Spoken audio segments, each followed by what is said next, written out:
Hey everyone, thank you so much for joining the conversation today around how to effectively use texting as part of your overall strategy to engage and raise funds for your nonprofit organization. I'm very excited to have join us an expert in all things engagement related around the nonprofit industry. Matt from Cosmic, the founder and CEO, has worked with some of the biggest fundraising movements over the past decade. So we're excited to hear him share his expertise with all of you today. And also joining us is Angelina, our Director of Customer Success, who works with nonprofits of all sizes and helping them optimize their fundraising efforts as well.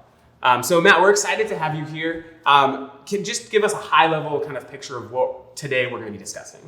Yeah, thank you so much for having me. Really appreciate being here. I think when we could take this conversation in a lot of different directions, but the 3 points that stand out to me the most when thinking about an SMS strategy for nonprofits, first and foremost, what role does text messaging play in a multi-channeled engagement strategy? And then also, how do you effectively use that to raise money online?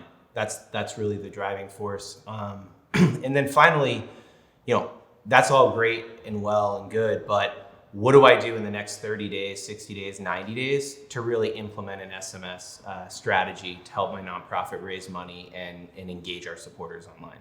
Awesome. That's good. I'm really excited to dive into that. Angelina, you are working on like the front lines with fundraise customers, dealing with a lot of nonprofits with different strategies. What would you say are some of the key things you're hearing from the ground level on when a nonprofit asks, hey, can we do SMS? Can we do text messaging, through fundraiser as part of our strategy?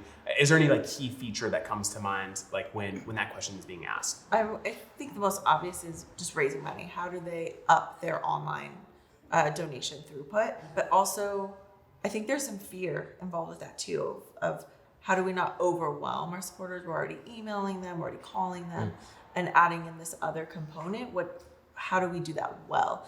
So there's both the excitement, but then a little bit of fear around what to do. So I'm really excited you're here to help them really know where to point their efforts. But I would say, that online throughput. A lot of it comes in the form of how do we raise more money? The traditional text to give kind of perspective. As we jump into the content today, I think it's good to have an understanding of how text to give has originated or evolved.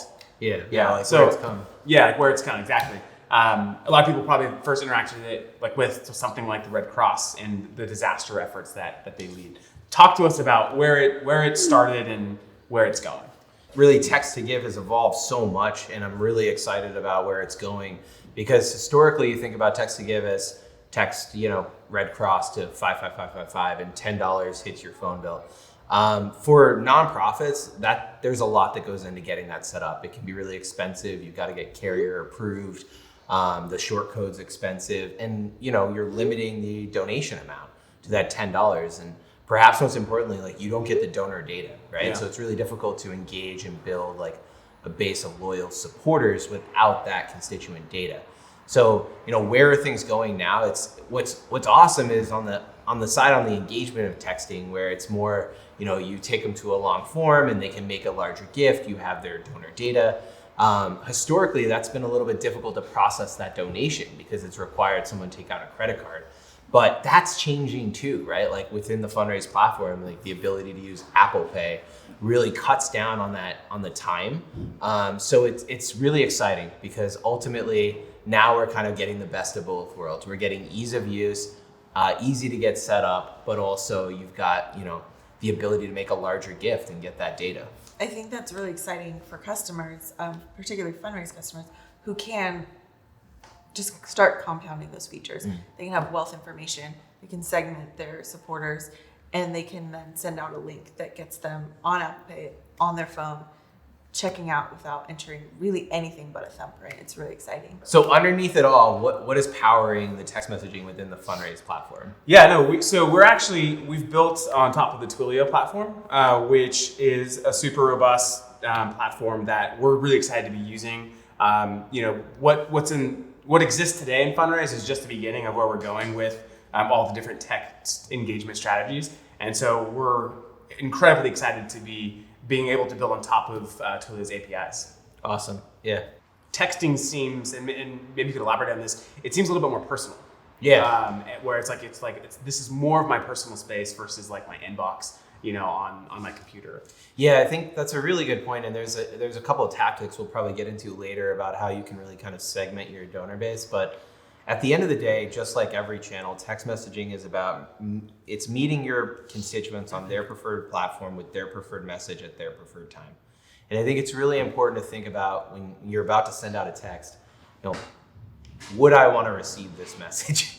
And if it's always asking for financial support, or it's always an urgent appeal, or it's very formal, I think text messaging done really well, and this applies to our clients like across the board, meaning those that have a more playful voice and tone.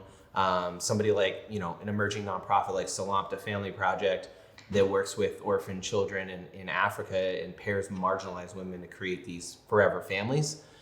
They're very informal in their communication style versus someone like, say, USA for UNHCR. That's this is a refugee crisis, can be perceived as a very academic type of thing, but you really want to work on voice and tone a little bit differently with text messaging. You want to make sure that it feels like a conversation more so than, say, email, which is a lot more formal. What would you say as part of like creating a multi-channel engagement strategy?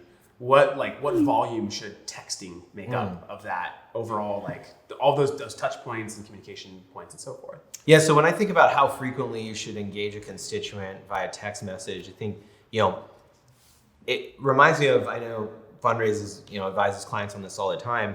When you're doing, a time-based campaign, let's say, fundraising appeal, you got a matching challenge.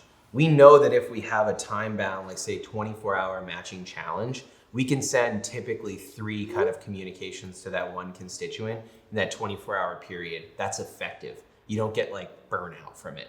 But if it becomes your norm, like you're sending 3 messages to the same constituent outside of a campaign, that's when you start to have an engagement with the nonprofit brand that makes you feel like you're starting to invade, my phone, and Sure. I'd like you to please stop. Yeah. Can you tell us what type of nonprofit this strategy works for? Is it for only really large established nonprofits, or is this a channel that smaller up and coming nonprofits can engage with as well? Yeah, I mean, I think the technology exists for both, right? And there's different approaches for large and small nonprofits in terms of text messaging, and that's one of the things that we really like about the Fundraise platform specifically for our clients that are looking to try and get up and running on text messaging quickly. You offer that solution for them. So I think there's ways for all size organizations to get going really quickly. And can you give us some examples of maybe some bad text messages? Ooh, I like the gossip. Or just topics you don't want to approach via text? Yeah. Those that I can say on air. No, just kidding. Well, actually, no, I have no response. Yeah, Zero response. I think an example of a text message that's not done effectively is one, what time of day is it sent, right? A lot of times you think about like with email, you can schedule in advance or something of that effect. And so taking into account when you're sending it, you don't want to send people, if you send out something at 7 p.m. Pacific time, but you've got a bunch of constituents on the East Coast, may not be received very well. Similarly, 7 a.m. on a weekend might not be received that well either. So that's in terms of timing, but I think in terms of content, it goes back to like constantly ramming urgent appeal is a real mistake. And also, taking your email communication and just transferring that over to text messaging is a real content error. Meaning, you're sending multiple texts in a row to get like a really long-winded message out. Kind of like this response.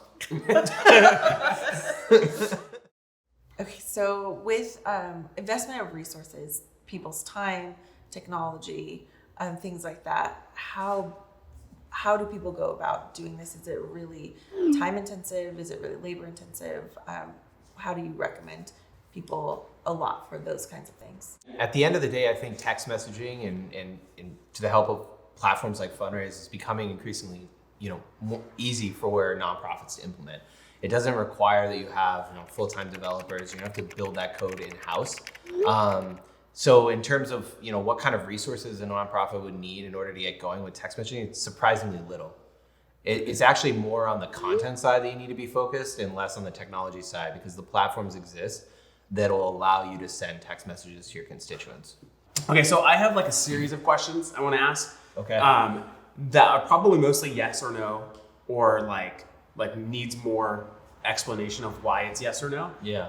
But I've heard a lot of organizations ask very specifics around like, is SMS good for this? And so I'm going to go through like a handful of those types of scenarios. So as an example, like, would these questions make me sweat? Yes. Perfect. Yes. Okay. Yeah, let's Exactly. fire away. That is it. So it's like a rapid fire Okay. real quick. All right. Just to help anyone out there wondering if they're looking at a specific channel, should we use texting for this purpose? Okay, so first is I'm an organization and I have a peer-to-peer fundraising campaign coming up maybe this summer. Should I use texting to recruit people to fundraise for my campaign? Yes. Should I use texting to reach out to expiring recurring donors? Yeah. Absolutely. Yes, absolutely. Like more than email or combined with email? No, I mean, I think I would start with text. It should always be a combination, but you think about like managing churn on recurring donations. It's all about making it easy. Okay. So text message. Should I send a text message to a lapsed donor who forgot to give this year?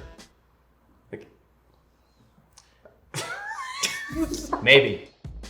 Now, I know people are going to be really excited about all the stuff we've been talking about, and their next question is going to be like, okay, how do I do this? How do I put this into practice? What are some next steps that I can take, or we can take as an organization to move this forward? So where would you advise them to go if they're excited? I think when you think about, the 3 steps really to anything is planning, building, and launching. And if I were a nonprofit listening to this webinar, I would be thinking about what actions can I take in the next 30 days to get the planning phase going. And because we've already covered that the technology really exists, you can kind of move beyond that and get right into a content strategy. So the content strategy, I think really you want to think about, okay, who are your main constituents? And if you're thinking donors, volunteers, fundraisers, advocates, starting big with some major profile types, sitting down and then thinking about, okay, how can I fit text messaging into my existing communication strategy? Like, where can I get that plugged in? What message will really resonate across that platform? And really kind of start building those out. Okay, let me ask about a specific type. So those are great. Let's take donors, for instance. Where would you start with donors if they figure out, okay, this is who we want to target. We know kind of what we want to say. How do they introduce this to their donor base? Yeah, I think when you're thinking about your donor base, you want to segment. If you're entirely new to text messaging, your organization, it's really important to segment your donor base and run a few tests, right? So you want to take your high value or high dollar donors out of the testing phase. That includes, not just major donors, but also maybe your monthly donors, and really kind of segment, say, annual fund, and we're going to do a certain segment of our monthly donors, so you're not sending it to everybody. And I would say actually reach out to some of those, kind of recurring constituents or supporters and ask them, what kind of content they would like to see. For example, we're going to implement, like, as a monthly donor, we want to, show you behind the scenes of the impact that your gift is having here at this organization. What types of content, and give them a couple of options. How frequently would you like to be communicated with? Stuff like that. So getting a little bit of basic market research around your existing supporter base will inform you on how your constituents want to be communicated with, and really how frequently they want to be communicated with. Yeah, I think just to kind of like reiterate that point as well, I think that's like a really valuable point, specifically in like the testing phase and talking to the donors, asking your donors what they prefer. When I was fundraising for nonprofits, we would constantly do surveys with our donors and talk to them and ask what's the preferred communication method, how frequently and so forth. And donors respond well to that. And so I think that that's really wise, because the last thing you want to do is send a text message to a donor that is giving 6 figures and then pulls out their support because now they feel like the values maybe don't line up. Yeah, and you mentioned surveys, and that in terms of when you were working at a nonprofit raising money there, you would survey your donors. And actually, I think text messaging is one of the best ways to do that. You can send out a message to your supporters with a really simple form or questions that they can answer, and that can really guide and inform your content strategy. So, we understand that like text engagement can be deployed in all different ways. For the campaigns that you guys have run, what have you seen to lead to the most success? Like the best campaigns that have maybe raised the most or have seen the best type of engagement? Yeah, I think my favorite campaign and a really great example for anybody to listen to this is we worked with Oregon Humane Society and they had this peer-to-peer fundraising event. And it was Doggy Dash, right? And people were fundraising, of course, in participation. And we thought about like, okay, what kind of content would be engaging and interesting while meeting the objective, which ultimately was, you have people passionate about your cause, passionate about dogs, but these are not professional fundraisers, right? So we thought about what motivates fundraisers and what engages them and what coaches them into being effective. So we created these 3 personalities for Oregon Humane Society.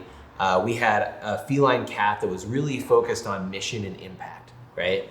Then we had another a breed of a dog that was really high energy, and that was the coach. And he was a fundraising coach and ultimately was delivering messaging about fundraising coaching. And then the third personality that we created was this hipster, Gruff. And Gruff Sounds hipster. Yeah, he was super hipster. He was this cool Scotty dog. And he was all about like swag that you could earn, when you were fundraising. So we sent out these communications. Really, they had their own voice, their own tone. We had certain messaging for each personality type. And it was hugely successful. We had 121% growth year over year in terms of number of donations. 180% growth year over year in terms of number of people participating in fundraising. And, if you look back at what drove those numbers, it was really about having this kind of text messaging campaign that was really interesting and engaging and highlighted like the uniqueness of the platform. It sounds like in going back to, that kind of 3-step process in engaging in this tech, it's most of the time was spent on the planning side, right? Like to brainstorm and come up with these different like personalities and so forth. And which shows that there was an amount of like thoughtfulness that went into it, which probably is what led to the growth that you're explaining, because it was very well thought out. It wasn't just a text message asking for money, but it was like these different like characters. Yeah. And so it wasn't gamified, but it was definitely entertaining to. It was entertaining, and that's the key point right there. I mean, what was so exciting about it is like if you were getting a text message from Gruff, right? And it was literally like Gruff was sending you this message, earn your Doggy Dash t-shirt. It still had like the Celebrate Puptown brand, which was that year's kind of campaign theme. And you knew that it was coming from Oregon Humane. So that's really important, and that's really only gets fleshed out during that planning phase. Got it. So we've been talking a lot about just this group engagement, but I think there is something just really powerful in the one-to-one, especially with bigger donors or specific donors. And in Fundraise, we gave people the ability to really go after that one-to-one text strategy. How is that different, or is it different? What would you do for cultivating those types of one-on-one relationships? When you think about major donor communication, you really want to separate them out from that mass communication. And one of our clients, Mercy Corps, their chief development officer just came back from Iraq, right, where they literally repurposed a mosque into a cash distribution center. And what an amazing opportunity to engage your major donors with behind the scenes look, right, into that. So I think, one-on-one communication with major donors specific to programs or, kind of special, so make them feel special is key. You definitely want to engage them on the platform. Yeah, that's really good, because you don't want to eliminate like an entire technology system from this group of donors that is so important to you. So that's really great. And I actually would argue, I think we would all agree that like text messaging is actually a really personal channel. And so what better way to engage your major donors than with text messaging, right? Because like it doesn't feel like a one-off email. It feels like, whoa, like I just received a text message from Adrian, like at Mercy Corps, showing me this like behind the scenes look at a mosque that's converted into a cash distribution center. Like, how much more personal does it get? Right. Yeah. It's very relational. Can you talk to us about events and how nonprofits might be able to leverage texting within gala attendees or even like rally attendees, depending on what kind of event that they're throwing? Yeah. Well, I like kind of, as you can see, like breaking things up into 3 chunks. So I think there's the before event, during the event, and post event kind of text messaging content strategy. Pre-event, it's a great way to, do flash sales, whether it's event ticket, right? Or to promote maybe some auction items that you might have at the event.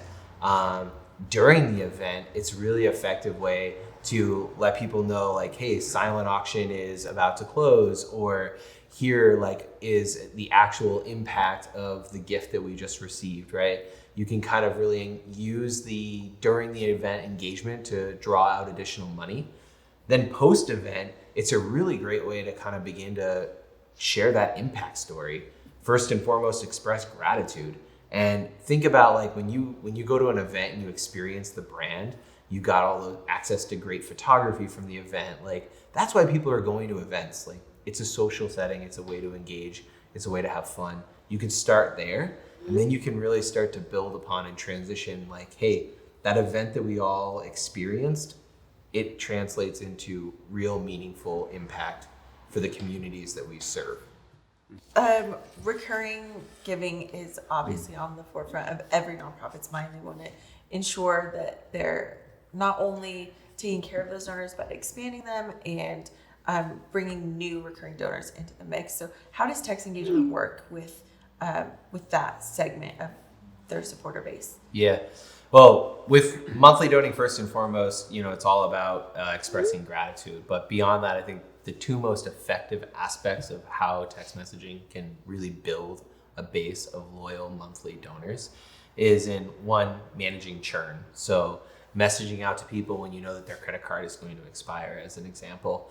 And then the second piece is all about your upgrade strategy, right? And your upgrade strategy is focused on, I know, Justin from his time at Link when he was fundraising there, like knows all about this. I mean, ultimately, it starts with meaningful engagement and showing impact, but then you can also do a time-bound campaign, once or twice a year where you're asking for an additional one-time gift. I like that. Like, so it's, so far we're looking at like text engagement from on a peer-to-peer level, from an events level, from a monthly recurring program level. What about like on an annual basis? Just like for like your segment of donors that are giving annually, does text engagement work for them too? Yeah, absolutely. I mean, like the example of an organization that comes to mind is Team Rubicon, right? Like this is an organization that repurposes the skills and experience of military veterans to respond to natural disasters. And during that kind of initial response to, say, a Harvey, an Irma, or Maria, it's all about fundraising, right? It's all about asking for money. But then post that disaster, it shifts into how do we engage these people? How do we let them know about the lasting impact that they're having in the community that we're out there serving, right? And that really happened when Team Rubicon introduced a 3rd capability to their like readiness, get ready for a disaster, respond to this disaster, and then rebuild, where they were beginning to rebuild homes in Houston. So sending out those communications, sending them a link to a video from behind the scenes, or sending them a testimonial from a homeowner whose home was just rebuilt. That's the kind of engagement that you can do year round through text messaging that only deepens the relationship with the constituent. Let's like spend maybe the next few minutes talking about what are some of the most effective fundraising campaigns through texting. We talked about like building and cultivating donors and engaging, but like what are like from your experience some of the better campaigns where you can actually raise a good amount of money through this medium? Yeah, like any fundraising, appeal, including, when you're leveraging text messaging, time-bound urgent appeals always do better. Time-bound urgent appeals, okay. Yeah, time-bound urgent appeals. So if you could take advantage of something happening in the news cycle, like that's a great opportunity. I think, you see a lot of animal rights organizations or environmental organizations or human service organizations see something that's happening in the news, and with text messaging you can distribute that urgent appeal to your constituents and directly connect it to what's going on in the world. That's the most effective in terms of fundraising that you're going to get. So you said something really interesting about the news cycle. Can you maybe talk a little bit more about how organizations can better leverage the news cycle? Yeah, I mean, I think it goes into that planning phase, just like we've already talked about before. So, you don't want to wait until this big news moment to set up your text messaging strategy, right? You don't want to take that time to segment your donor base. So I think it's really important that people plan ahead, that they look at their fundraise database or some other database and they say, look, I'm going to segment out like the donors that we're going to communicate in an urgent appeal. This is the type of messaging that we're going to send out. And because like if you're an organization that serves refugees, if something's going on in the news cycle related to refugees, how are you going to respond to that? And there's some things that you can do in advance, technology-wise or prep-wise, content-wise, to get you well poised to take advantage of the news cycle. Does text to give or text engagement work, or does it not work for a specific industry that you've seen in the nonprofit space? Let me just say, like, we work, at Cosmic, we work with clients of all different sectors, and we just haven't engaged with anybody yet where text messaging doesn't work for them. I think, the type of content specific, of course, is going to vary for someone like Catholic Guardian Services than say, someone who's responding to a disaster like All Hands or Team Rubicon. But at the end of the day, like almost 90% of Americans use text messaging. We have yet to come across an organization in a sector or size that it's not a platform or a channel that they should be using. Yeah, that makes sense. So like giving days or like specific like campaigns, we talked a little bit about this, but would you say those are effective? Because a lot of times these could be like new donors to the organization. And so like if you don't have a phone number, you can't text somebody, of course. So how does text engagement work on giving days when you're potentially tapping into all the segments we've already talked about? Yeah, I know earlier in the discussion we kind of talked about how crowded of a space like a big year-end push might be, right? Because every organization's out there fundraising in the month of December. Well, text messaging really helps you stand out when everyone else is emailing. So that's like the obvious. But I think of an example like Tusk. It's an organization that basically helps anti-poaching of major big game like rhinos and elephants throughout Africa. And so when you leverage a day like Anti-Poaching Day, or World Rhino Day rather, and like you feature like all of the, direct appeal out there asking for someone to take action, that's a really effective use of text messaging. Yeah. It doesn't have to just happen around like those big annual appeals, but it can also happen around like specific days or cause days that really relate to your organization. That makes sense. I found one for sure. Okay. Last year, but not this year. Do you text those people? I think like ultimately you can text them, but like using like industry jargon like, hey, Libun, it's time for your annual donation, I think is the difference. And that's been a theme of a lot of our conversation. It's about not just like who you're sending messages to, but what kind of messages are you sending? Sure. Yeah. And you don't want it to all just be like, it needs to be brief because obviously like you're limited to the number of characters, but you want to really kind of incorporate like impact storytelling and appeal. Yeah.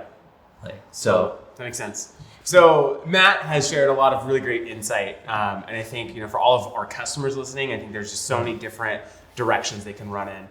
What, as someone who's working with our customers on a daily basis, like what are you really excited about to see and how this tool actually helps our customer and how they're going to benefit from it? Well, obviously, I'm excited that it's going to be housed inside Fundraise so that they can do everything they need to do in one place.